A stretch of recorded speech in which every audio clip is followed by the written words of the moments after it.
Welcome, everyone, to the round table. I am Jennifer Eller, and with me today are my co host and friends, Mike Hill, and our producer, Nick Wilson. Yay for Nick Wilson. Did you put the pig? Did you put? Thank you. And our guest today is Emma Wisialowski. Right? Wow. Yes. That is not how I pronounced it. I'm so glad I didn't have to say nope, not doing it. I asked her, I said, how do you pronounce your last name? And she told me, I'm like, that's how I was. Wisialowski. Wisialowski. That's seriously impressive that you could get that right. I looked at it and I'm like, Person, right? yeah, no, I was not. Jennifer, everybody knows that, but that you could pronounce that. How many? So give us some versions of what people have said. Oh, geez. Like you got announced to the game and it's like, Emma Wisialowski. Yeah, it's actually Polish from Alex's grandma's side, and it's Wisialowski, Oh, but Wisialowski. Wisialowski Yeah, and you is gotta kind of get that slurring. Yeah, wow. that Poland I slur. just did that. I love it. Yes. Okay. Wow. All right. So, what is your favorite outside activity? I kayak. Down the Wabash River. I have not done that. Where have you Neither kayaked? did Mom go. That was Like geez. Rochester? Like on the other side of Kendallville, and you just Oh, no, keep it's not going Kendallville. and Oh, going. really? Yeah, I don't usually drive it, so I'm really bad. How's the water? Really nice. Is it? There are spots that we get in and swim around and or like pull off and just eat or whatever. Yeah, But Rick Hall got Wow. baptized in the Wabash River, and I swore he's going to come up with two heads. That river does not look clean at all. we were in Fort Wayne, and that was pretty Yeah. gross. But Like you're walking out there, and whew, that does not look clean. Wow. Not that I'm a clean person, but or that matters. But I'm like, that doesn't look like swimming water to me. but baptized in it. He did. Yeah, it was pretty cool. I don't know if it was like his home place that they hung out or what That would they make did, but it sense. was neat. His whole family was there. And Nice. yeah. Yeah. So, your favorite birthday present at any age? Ooh. Geez, you got me stumped on that. What's yours? My favorite birthday Yeah. present? When I thought about this question, like when I was 10 years old, I got a bike, like a 10-speed bike. Really? Mm-hmm. Did you have a bike before that? Yeah. But 10-speed With a banana seat on it. You remember those? Yes. Did it have a basket on the front with a little bell? Oh, yeah, of Yeah. course. Yeah. But I remember getting blindfolded and my mom and dad taking me out, giving me this bike. I had time to think. Okay. So I did a joint birthday with my aunt. We're a week and 5 days apart, and I'm older than her. And we did a joint trip to Disney World. Oh, I don't know wow. why that didn't come to my head when you Wow. asked me, but yeah, it was like I don't know if I should say this on there, so I'll just keep part of it to myself. Okay. I told my dad I was skipping school, and I told him we were playing hooky, but you can imagine I was like 10 at the time, and I said a different word with a different ending at the end of it. And my dad was like, "You're doing what?" And I was like, "I get to skip school." And he's like, "Oh, okay." So yeah. So you told him you were skipping school, but you went all the way to Disney? Yes. That's when we were skipping school to go hooking Yeah. instead of hooky. Yes. Oh my gosh. Yeah. That's funny. But it seems like forever ago, but I think I was like 9 or 10 when that happened. Oh, that's awesome. Disney World. Yeah. Do you like Disney World? Never been. What? Nick, have you been to Disney World? Okay. So my grandpa used to work for Delta Airlines, and we used to get like super cheap flights from him working there. And that's probably the only reason why we went. And they had a timeshare there, so we got to trade times if we didn't want to do it in December. And I'm pretty sure that's what ended up Oh, happening. I'm sure that's why. Do you like to travel? I love to travel. That was my next question. What's your dream vacation? Probably Spain. Mm. Yeah, I would pick up and go like this afternoon if I could. Really? Yeah, and I have friends that live in different places. My mom was born in California, and I have a lot of family out there that I don't get to see. So if I could just get up and leave, I would more. But my husband isn't like me. He's not as spontaneous. No. And then I have 3 kids too that kind of keep me That'll do it. strapped down a Yeah. little bit. Gotta keep you busy Yeah. a little bit. Where would you go? Where would I go? Yeah, on your dream vacation. Eric wants to go to Switzerland or like Italy, It'd be pretty. probably something like that. Yeah. What Hmm. about you? Yeah, probably go back to like Manitoba, into Canada, Mm. like backwoods stuff Some pretty things in again. Like Canada. fishing? Yeah, we did a Yeah. fishing trip for Sherry's dad when he was dying. It was like his last wish, and so we went to northern Manitoba, and we're up there for a week. And it was like amazing to think there are places in the world without civilization, Mm. Yeah.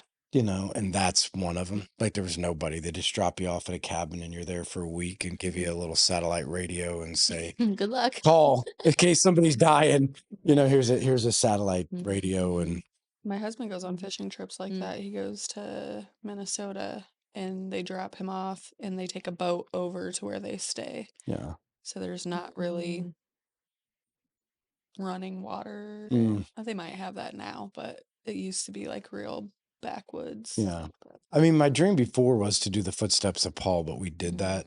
that, so Greece, Rome, Italy, that Mhm. like all around there and see the places that like Mm. you open your Bible and you read about it. Cause I'm a chicken to go to Israel, Mhm. so I'm never going there. But that felt way more safe, to be able to go to those. That was awesome. Mhm. So, Yeah. I think if you want to go, you should go go where? to Israel. I'm a chicken. Are you serious? I might get my head lopped off. Maybe not right now, but give it a couple years, maybe you can go. Dominican Republic Hmm? in December with my husband, and that was the first time I've ever been out of the country. And everyone was like, "Why would you want to go there?" And I'm like, Mm.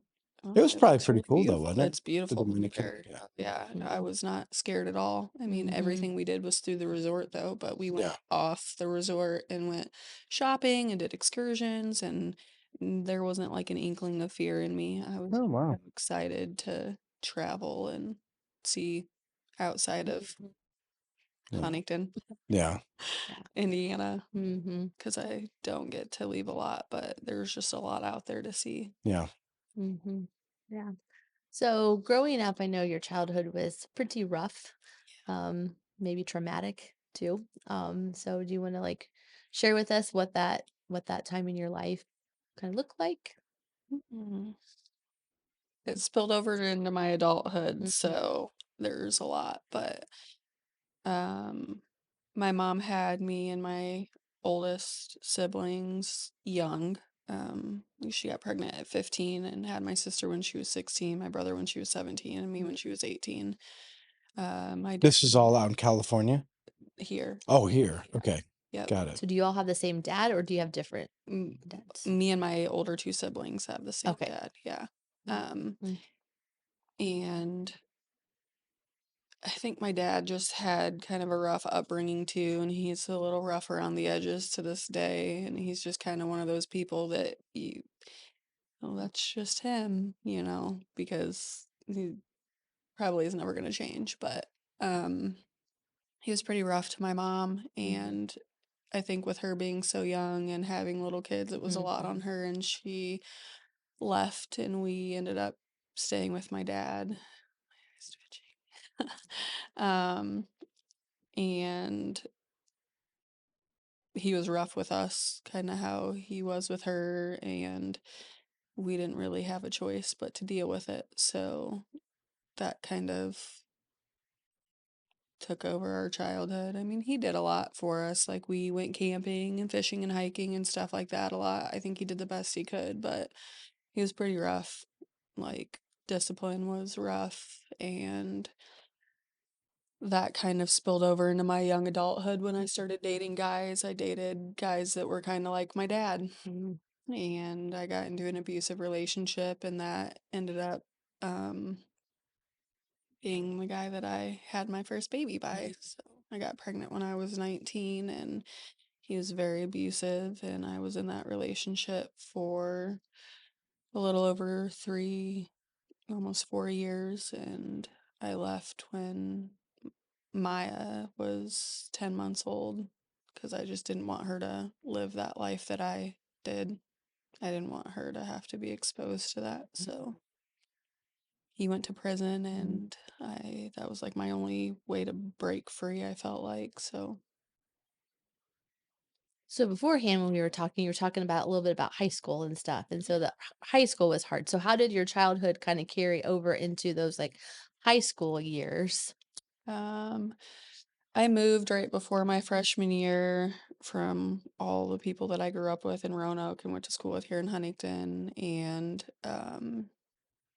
that was really hard for me. I grew up with these kids from the time I was like in kindergarten. We did Hmm. sports together, was in school with them every day, and they were like some of my neighbors, and kind of got taken away from me in a sense, like without me having much of a choice in my whole life. I feel like I'm stubborn to this day because I want control because it's something that I've never had. But I fell in with a not so great group of friends that accepted me at a school like Homestead and made super bad choices and got into some legal trouble as a juvenile. And I ended up meeting my daughter's dad, and that's kind of where that started. So, Can you talk a little bit about, so back with your mom and dad, so mhm. where did faith fit in that journey? So were both of them believers, not believers? Did you guys go to church? And when you talk about rough, like, just so for our audience, because I do Mhm. think it's going to be important because this is what I would assume, and you can probably enlighten us all. Like, a lot of people get in abusive relationships and don't get out, Yeah, right? Like I'm they very they thankful. accept them, or I mean, I'm not sure what the Hmm. right terminology is, but it's for some reason it's almost like feel like they can't escape. But so I'd love for you to talk a little bit about that, but kind of give a perspective of faith, church, growing up. Was that any part of what you guys did? Kind of a part of what you did? So my mom's parents, my grandparents were Mormon. Um, that was very different for me, but really at the time, like all I knew, and I loved to go to church with them. My mom would get us on the weekends sometimes, and when she didn't come and get us, we would spend a lot of time with her parents, and I would go to church with them, and I loved it. I loved just the thought of God, Mm-hmm. like the thought of there being like a bigger power or like somebody that could save me from the life that I lived probably is Mm. where my mind was when I was little. But and then I went to church with friends every chance that I got. I would want to stay on a Saturday with friends that went to church on Sunday, and parents would always be like, "Well, you're gonna have to go to church with us." And I'm like, That's a good my thing. friends never wanted to, but I'm like, "Yeah, let's go." Hmm. As far as my dad, I would say he was borderline abusive with his disciplinary Okay. choices. I know you've talked on Sundays kind of about like your upbringing and being spanked and stuff, and Yeah. I don't think there's anything wrong with a good spanking when you need it. And that's my honest truth. I'm a parent, and sometimes, it's Mm-hmm. like a last result type of a thing to just kind of put a little bit of fear into them to get them to Mm-hmm. listen to you. But um, But there is a line. I mean, and I there guess that's is. the important part is that, Hmm.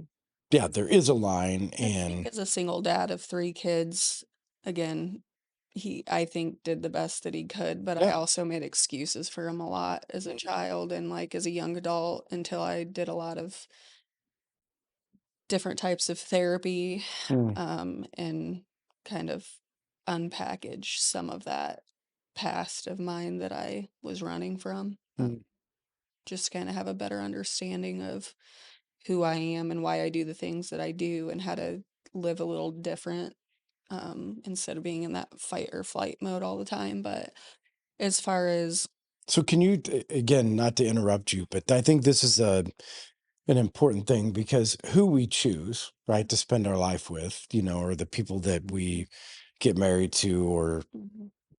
date, or whatever, those are big decisions. And I think Sure. it's important to think through what you said, because you were just like, well, I met a guy and he was Hmm. abusive and went to prison. And Yeah.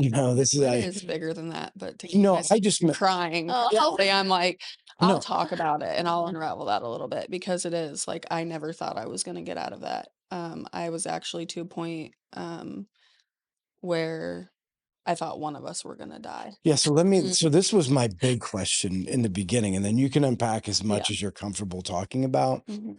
So what is it in our upbringing that um allows you to enter into a relationship? Because surely you would know, like, as you got into it, that this guy probably wasn't okay. I Yeah. mean, and so what makes him okay? Does that, I don't know if that's That's the right way fair. to I think put it. for So what in your people upbringing, after you've done therapy, after you've yeah, talked to people, what have you unpacked to say to you young girls that are out there picking men? yeah, This is something to be aware it's of a lot. because this is important to think through. I think just really understanding your worth. I Mm, think that when you're a young girl and your mom walks out on you and your dad's abusive, um, I think that you could question your worth a little bit. mm, Um, so when you get with a guy that maybe it didn't start out with physical abuse. It sure. started out with like always needing to know where I was and being mad if I didn't tell him I was going to do something or be somewhere, or like controlling who I could be friends with and who I couldn't be, and then not wanting me to spend time with my family. So he kind of like isolated me to the point where he was all I had in a sense. Mm, And then again, like growing up with a dad that was a little rougher, some of the stuff I just kind of justified, like, oh, he was mad, or oh, if I wouldn't have done that, then he wouldn't have reacted that way. Um, you put a lot of the blame on mhm, yourself, I did. right? Yeah, it was hard. Which tends to be, and that's part of what I would love to see, especially for the young women that are watching, is Yeah. unpacking that whole, like, the effects that our childhood has, from Mhm. that, whether it's identity or being rough or abuse or whatever that is, that we tend to make excuses for and take blame for things that we shouldn't make excuses for or shouldn't take blame for, and I just think that sets us up, as especially for young women. I Mhm. mean, I think the influence of a father on who our daughters choose and what that looks like, I think is Mhm. so significant on, yeah, moving that forward.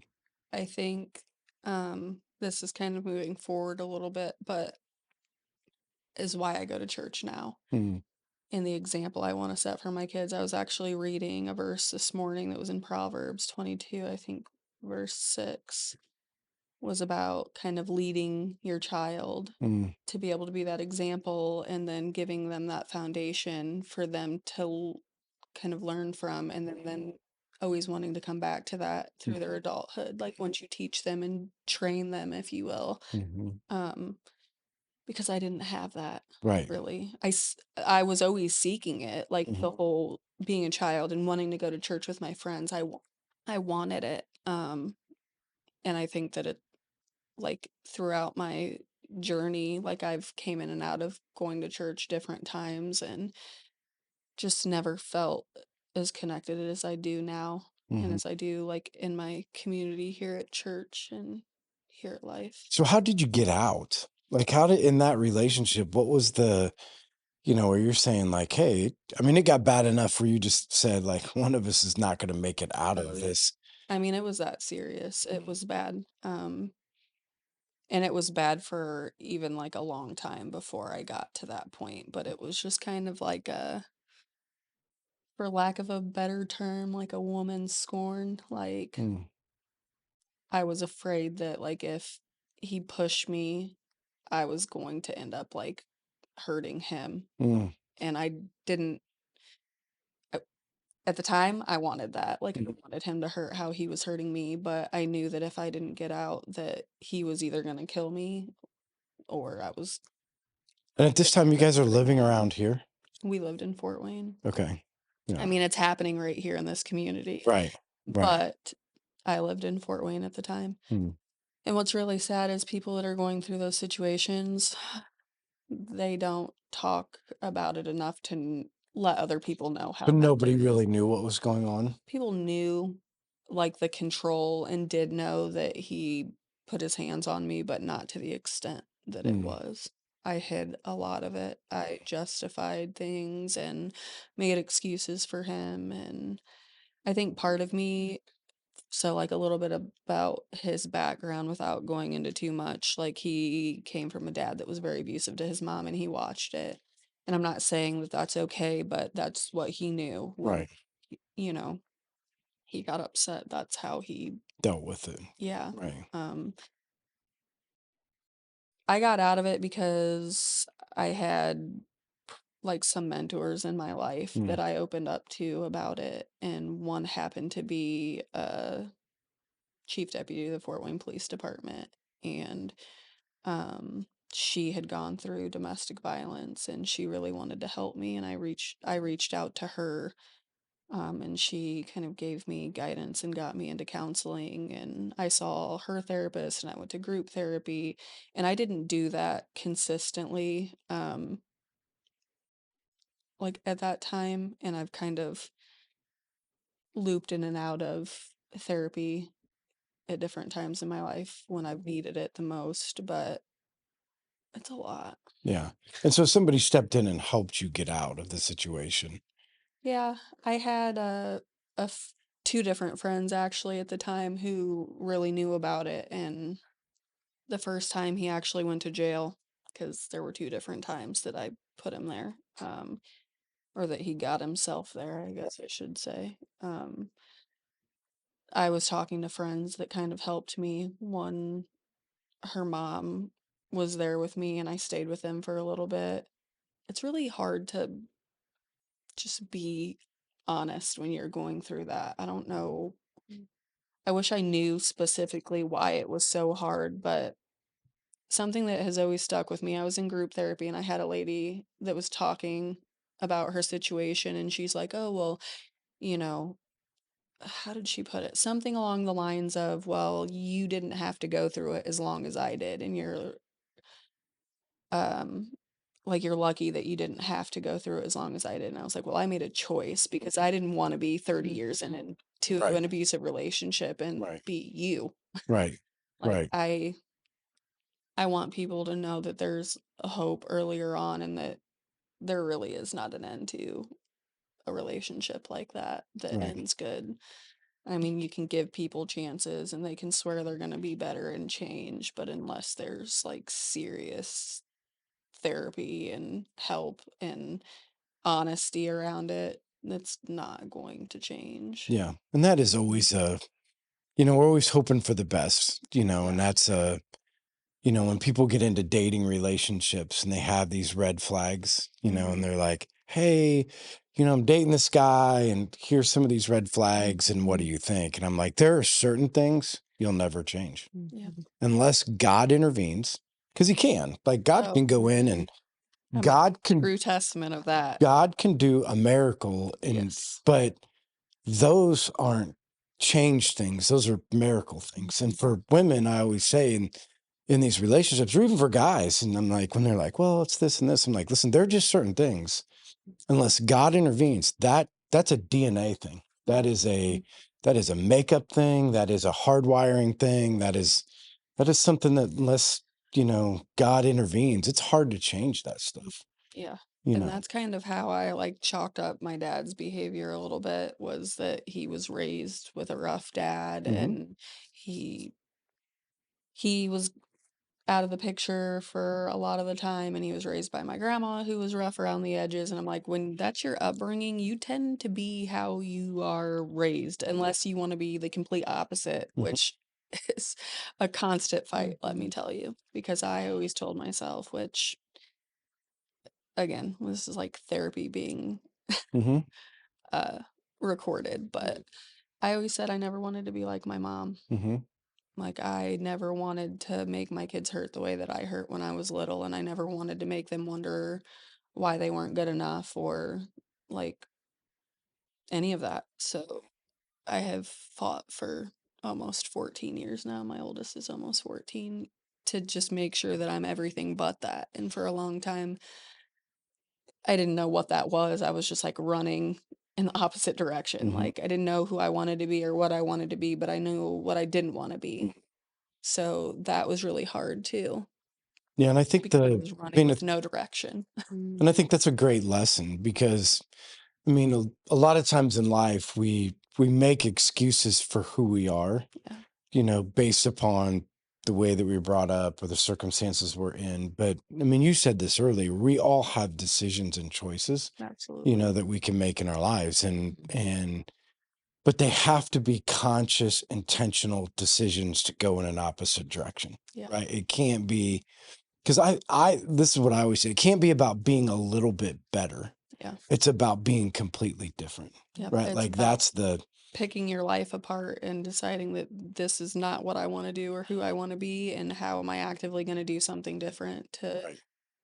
be different. And that brings me to like why I even attend church here. My kids started asking me about God. And Oh, really? like, I wonder if I ever asked my dad about God, or like where my thought was in my faith when I was really little. I wish I could like remember stuff like that. But yeah, my daughter started asking me, like, where do you go when you die? And my son was like, what's it like in heaven? And I'm like, man, I don't feel like I can answer those questions. So let's go find out together. Like, I want to know too. Like, I have a lot of questions about God and my faith. And I ended up getting asked, like, I'm not kidding you. And I told Jennifer this when we got to meet. I was like, I was asked probably by 6 different people if I wanted to attend Life Church. Oh, really? Yes. And I was just like, "Mm, yeah, maybe someday. Or like, you know, and I told you, I'm stubborn. Like, I was like, if somebody asks me again, I'm gonna go because I feel like this is God knocking on my door, and I keep not listening, and that's why my life is the way that it is, and I'm always gonna be stuck in this situation or like in my head about the questions that I have. And I was like, if I get asked again, I'm gonna go. And I had a client that asked me to come to church. It was a little over a year ago now. And I was like, I guess now I have to go Hmm. because I said it. If somebody else asked me, I was gonna go. And I ended up coming, and I have this kind of like an unsaid rule, and I think you even said it, like, go about 3 times. If you don't like it after 3 times, then maybe it's not the right church for Mm. you. And I went the first time, and I bawled my eyes out, and I don't even remember exactly what your message was that day that you were delivering, but it hit me, and I was just like, "Okay, like, I think I'm supposed to be here." Hmm. And then after that, just through, like, a few different prayers that I had been praying as far as, like, community and, like, having friends in faith, a lot of people were very randomly, not so random, I don't think it was a coincidence, but just kind of randomly placed throughout different times, like, in my life throughout the past year that have really helped me with my faith. And I've gotten closer to people who are stronger in their faith, and I've done some groups, and my kids, love to come to church Hmm. now. I So don't can you back again? Sorry, can you just back up so I can like get a there's a lot. There is a That's lot. okay? So yeah, maybe go ahead. Like if you we You sat go because I honestly don't for know anything. hours, I'm and just asking No, questions in it the was so much. you're doing great. okay. You're doing So there's so uh for people Yeah, because I do think that there probably are people that are in abusive relationships today yeah. that are trying to figure out how to get out. Mhm. Can you give them some advice? I mean, I don't know if that's even Man. the right question. I mean, That's the right question. it well, yeah, it's because she had, really like, it's hard someone who though. reached out to her, but what Yeah. did you do? So you yeah, what You know what I Thank mean? I don't you. know if that's I even the mean, right really, it got to the point where, like, I had had enough and I okay. couldn't take anymore, and I was, like, that broken to where it was, like, end of life or, like, get out, and it doesn't ever have to get that bad because, again, it's not gonna get better until it gets to that point.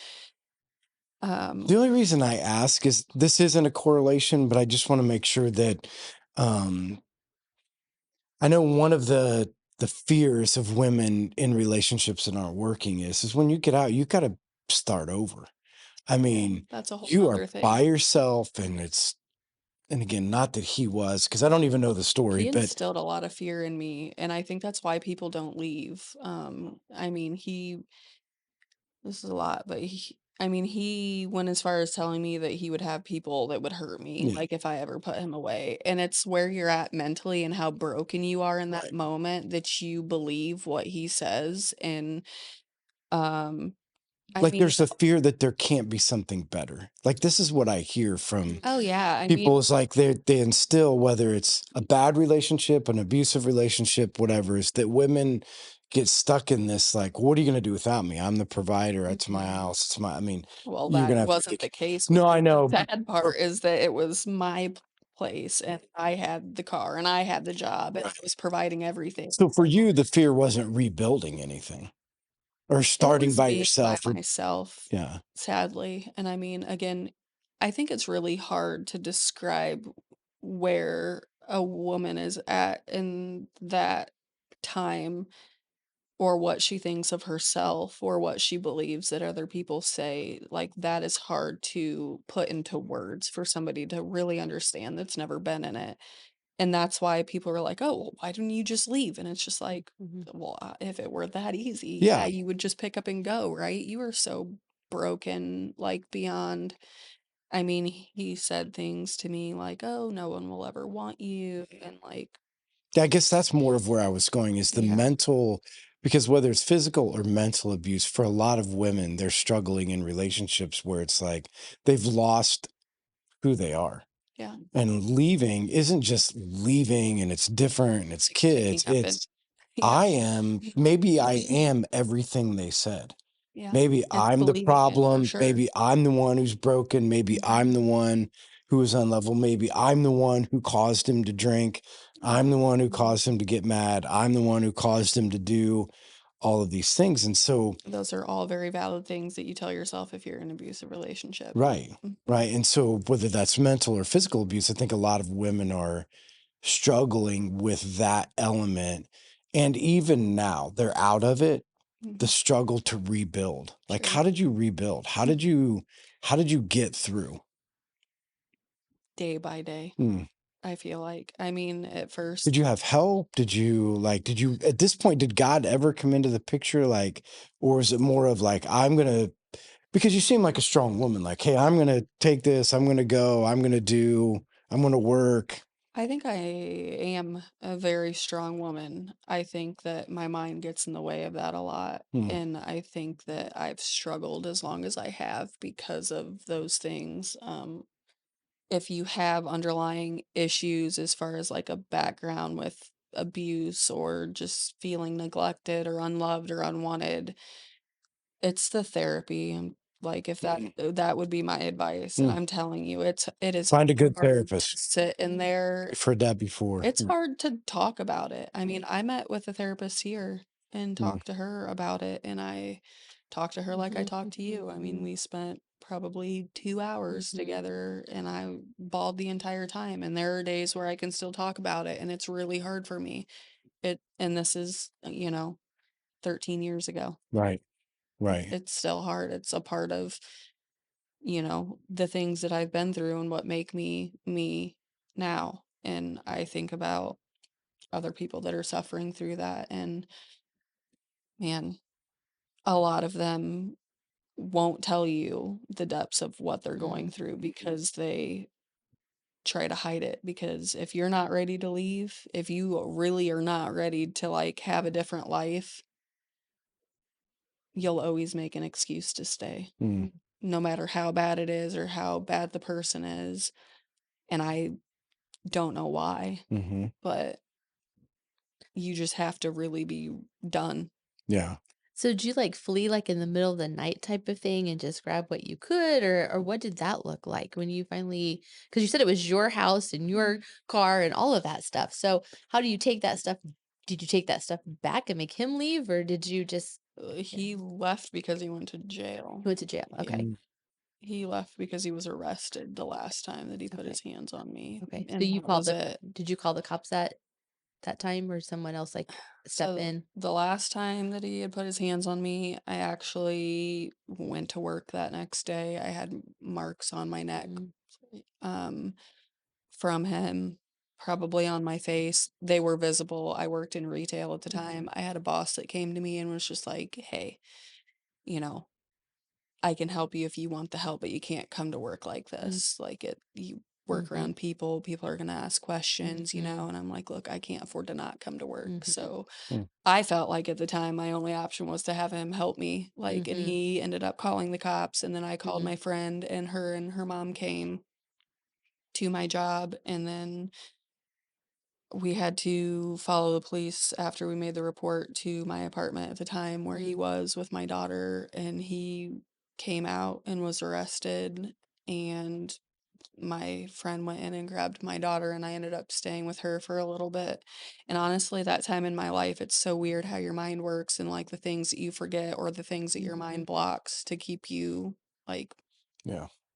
safe, I guess, or just not so miserable. I don't know. But um after that, I got to talk to you a little bit about this, but I ended up going to stay with my grandma for a little while, and then I had a friend that was moving back home to Arizona, and she asked me to go with her, and I packed up all my stuff and I took Maya and we went to Arizona, and we only stayed there for like 3 months, but I think it was like Mm. I always say I left my heart in Arizona because it was so beautiful and I needed it, and it was just like the mental break, Right. and I felt so far away from him, and I didn't have a fear of looking over my shoulder because that's just it too. Like when you live in the same town as your abuser or like the things that they tell you that you believe, you have so much fear instilled in you, and it's so hard to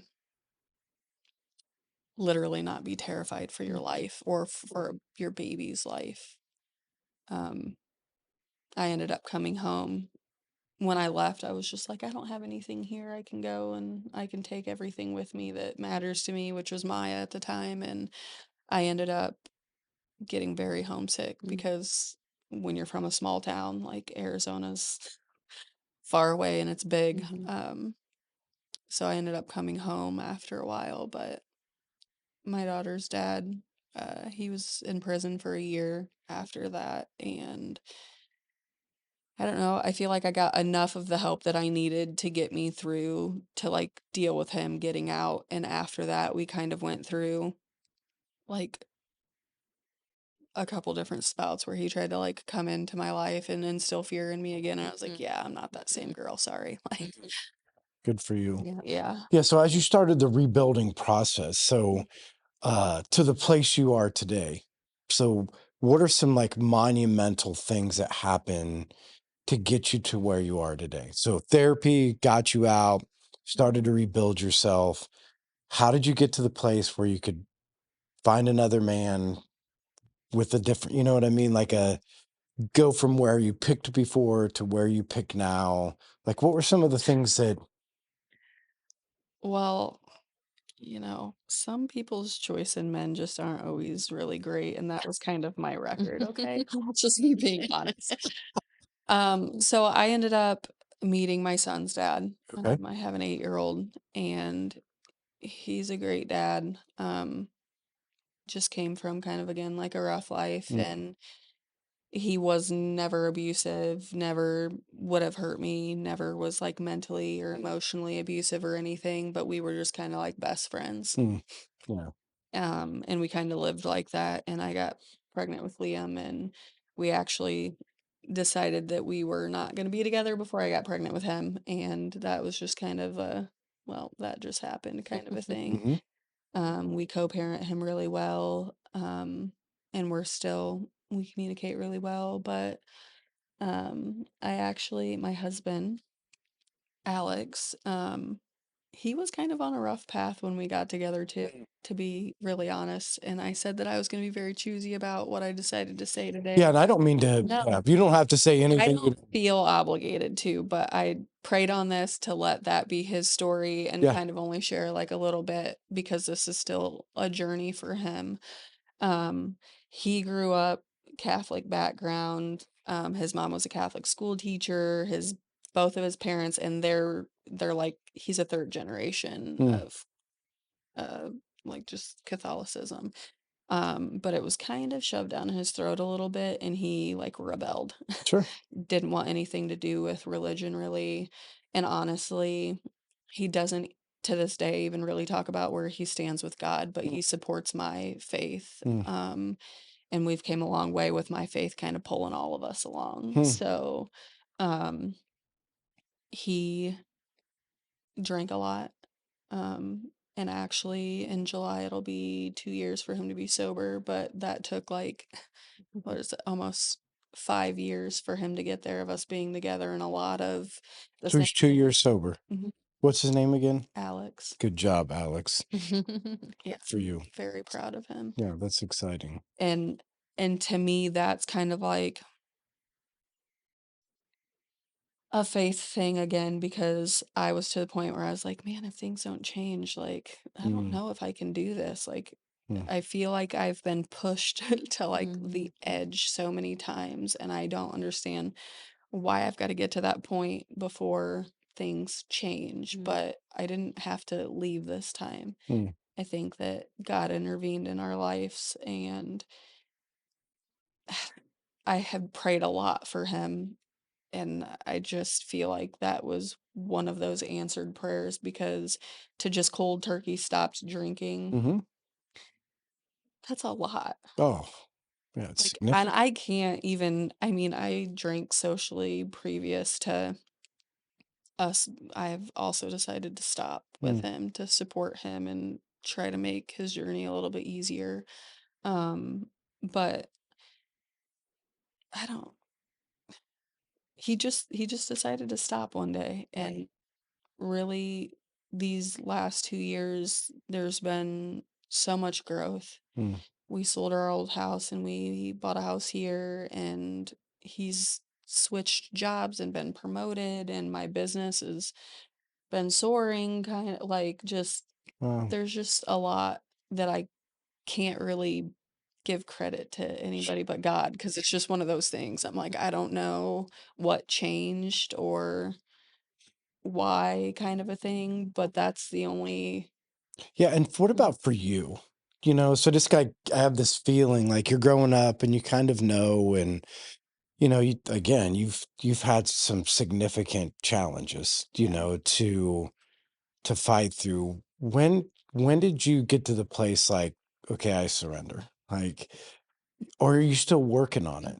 You know, because I mean, I think that's an interesting, like, I think you got a cool story, like the whole like It's a where you're lot. at and how you and because even now, like that you're here and you're still, I mean, I'm hearing you say I'm still navigating that path of, you know, what that looks like. And I feel like it's just kind of like fighting the good fight, you know?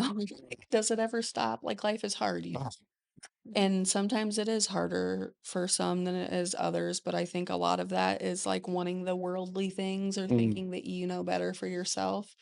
And then kind of like you said, the surrender part, like when you're like, all right, God, Mhm. like this is it's it's your will, like yeah, do with when did you me. get to that? Because that to me is fascinating to listen to your story and what you've been through. I mean, when did you just get to the place of, not that you have to have a specific date, but was it like when your kids are like, hey, like, Honestly, I think that that is what got me the most mm, because um I've struggled in life at different places, but again, like being a mom and being a good mom mm, and being able to lead my kids to have a different life and like never wanting them to struggle how I have, mm, it all comes back to me. Like, what am I doing in my life? You had a service about this, and it was about like being that role model. Like, are you telling your kids to believe in God and do these things and say as I do? Or, yeah, and say as I, or do as I say and not as I do type of a thing. Like, what am I doing to help my kids make better choices? Or how am I leading my children to have faith in God to where they're not searching their whole life like I have been. well, I Like, mean, I think of it, what came to my mind as you were sitting there talking, you know, Sunday, you talked about this whole idea of we have Red Sea moments, you know, or it's parting of the Jericho moments. And that's what we tell our kids. And so, I mean, I have this vision in my mind of you sharing with your children, you know, remember, like yeah. God has, I mean, God God has done things that has. I mean, honestly, and I'm just looking from the outsider's Mhm. perspective, but I mean, he's rescued you Yeah. from some places that could have ended up very dark. Mhm. And, you know, when you're talking about those moments of like, how do we do that with our kids? Because sometimes I think we think it's like being the perfect parent. Yeah. It means being a role model. And I think being a role model Mhm. is Being sharing the vulnerable and stories. real. Yeah, Sure, and that's I that's think what I'm that. yeah. And if you knew my relationship with my kids, I'm very real with my kids. I don't like, oh, my husband and I never fight and we're No. perfect and we live this life. And it's just like, this is what it is. It's a Sure. mess. This is life. And Mm, you're going to go through things and you have to figure out like how you're going to keep going. How are you going to pick up and keep going? And like you said, yes, God has rescued me. I didn't have this like, wow moment where just everything changed. Like my faith has been like this in my life, and I think that that's something that I want to share with people. Like it doesn't have to look like somebody else's walk in no. their journey. Like it's not always this just like wow factor moment that everything changed or I didn't get to talk to you about this, but I've been baptized before and that I was at a space in my life where I was like, "All right, God, what are you gonna do with me? Like, this is you know, all your glory. Like, just do with me what you feel like you want to do and lead me." And then here was the path, and here I went. Hmm. And then I came back a little bit, and then I veered back off. And it's been rough, but a lot of it is just choices that I make Hmm. and not,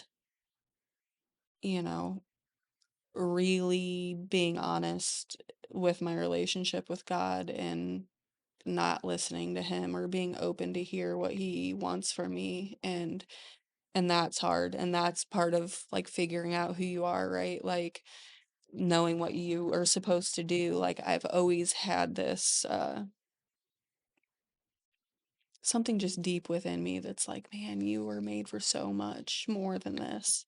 And I thought kind of like you were wanting me to talk to like the audience about domestic violence and like going through it and like I always thought like man I'm going to use this story and I'm going to help people like young people that are in abusive relationships because it starts young and I just thought that that was going to be what I was supposed to do Yeah. and not that that's not a part of it because my heart is there because I did get out by the grace of God and I'm alive today to tell my story.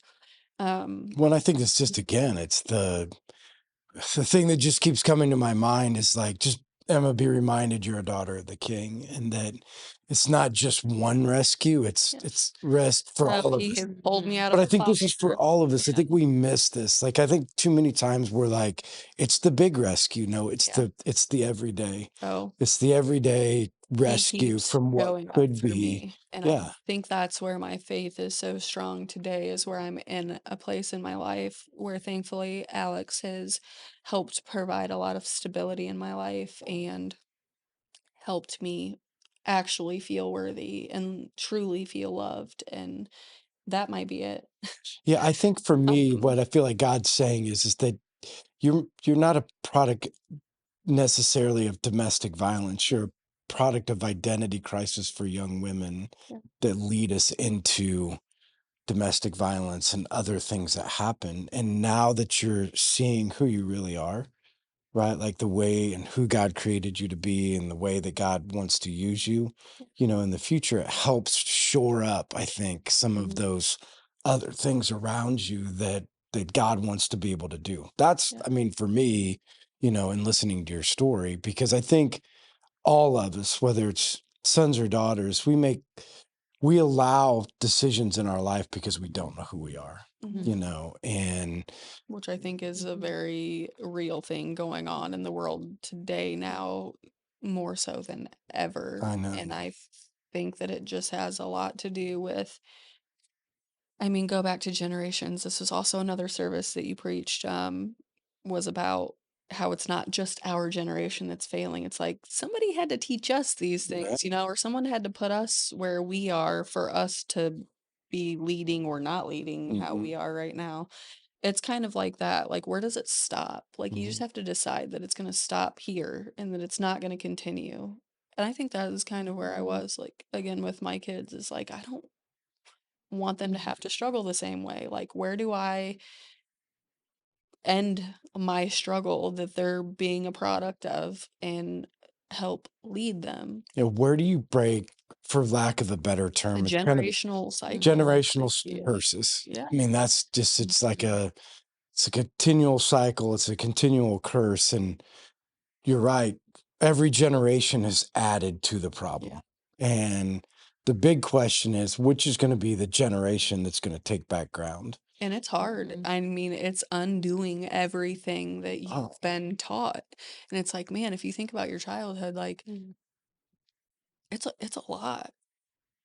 Like, where do you even start? And that's the thing, and that's why it doesn't get done, is that it's so much. I mean, like I've said, I've been in therapy for so long, and every time you go to somebody new or you talk about your story, it's like ripping a Band-Aid off. mm, It's bringing it up all over again if you're not healed from those things or you haven't learned how to navigate life on the other side of those things, and you're still kind of like doing things that are the same mindset that got you where you were. It's a lot.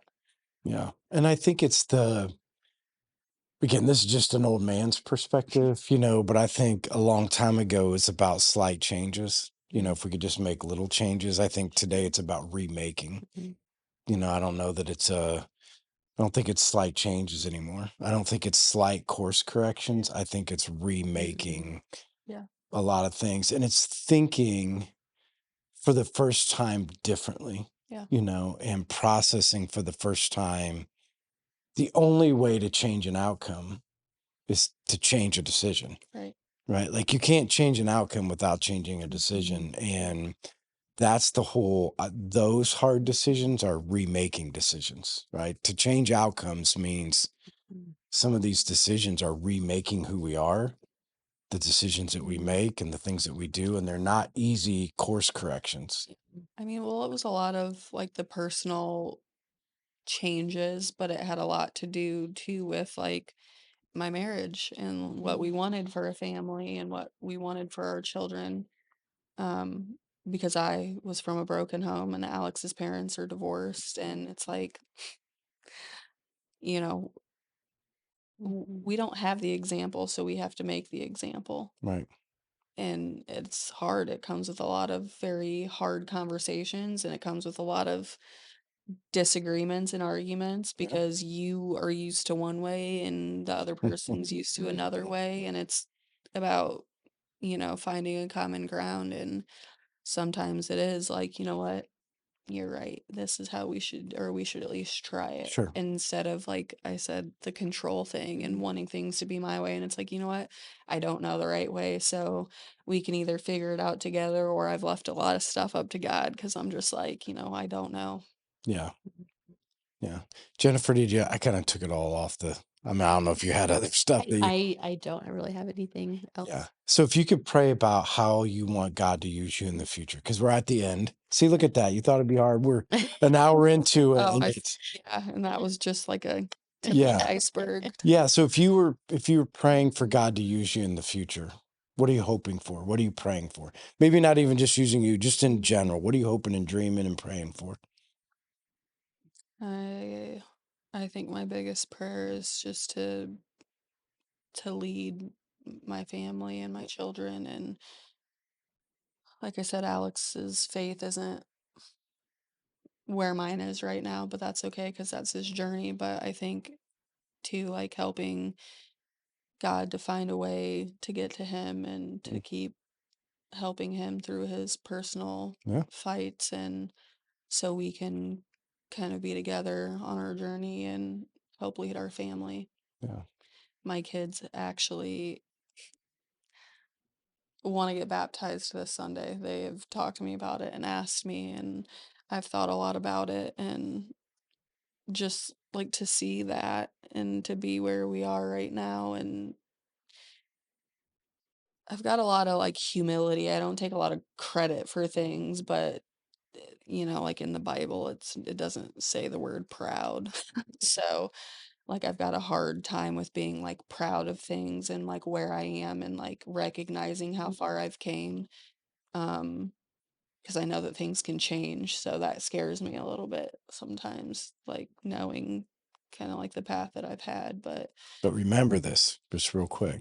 The enemy's greatest tools is to teach you to never celebrate the wins of God yeah, and to always think about what might happen and might, instead of just saying, you know what, for today, I'm going to celebrate, but that my kids said they might want to get baptized. Today, I'm going to celebrate that God did.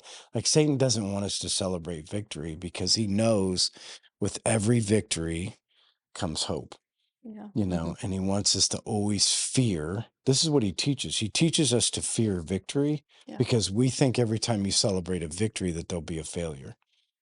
And that That's true. somehow that if we celebrate victories, that it'll make that, oh, well, something's got to fail, something's got to go wrong, something's got to break. So I just got to always be prepared for something to suck, That's been my life. you know, and where I think God is saying one day at a time. You said this earlier. How did you do it? One day at a time. We say, God, you did that. And I'm celebrating that for today. And tomorrow might suck, but I don't care. Today, I'm celebrating that win and that victory, and that you're God and that I'm not. And tomorrow, we'll wake up for another. I'm not going to let Satan win and take hope out of my life and fear, you know, that again, it's back to what Satan now trying to do is take the identity away that you are a good mother and that you have brought your kids closer to Christ and that you have fought the good fight and that you have battled through and that you should celebrate that God is doing an amazing work in your life and that you, because of your testimony, right, people are going to know and love the Lord. That's a celebration. That is a Don't let him celebration. win. Right. We should shout that stuff at the mountaintops. That's not being proud. That's understanding there's a God who uses every one of us. Right. Like I think that's what we need to remember. It's when we celebrate the victories of God, it's not us. It's putting him on display. You know, when we say this is what I have done and God has used me, isn't putting us on display. It's him. Like telling our testimony and sharing our story is just flat out saying, you can now know there flat out is a God. You know, because if you would know my story, you would know that there has to be a God. Oh, that's Yeah. yeah, So I'm thankful for you to be able to come on and share part of your story. You know, it yeah. sounds like there might be more of your story to come and there'll be a Jennifer will get you on for Part another episode at some point. And I don't know. I mean, just the whole time you're talking, I'm just believing God for so much more in your life. Like I don't know what it is, but I just have this feeling that, you know, God. That's the feeling that I told you that I've always had in me, and I don't know what it is, and I've always felt this need to know, and I'm just like, surrender it. Like, you don't need to know, just be a part of it and do what God tells you to do. Like, Yeah.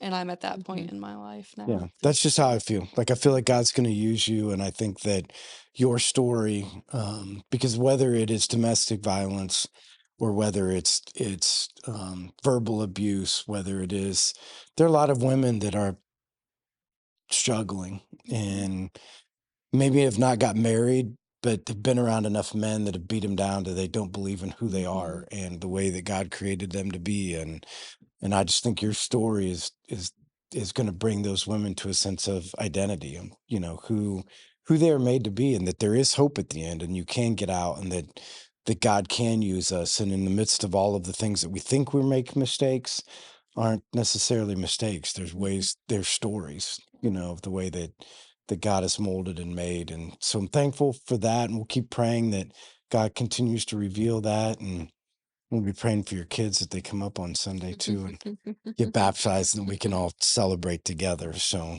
So, yeah. Well, again, so this will come out on Facebook when it comes out. Make sure that you like, share, or comment so that we can get more people and get this out to other people's feed. If you're listening, make sure that you go on our YouTube channel and watch.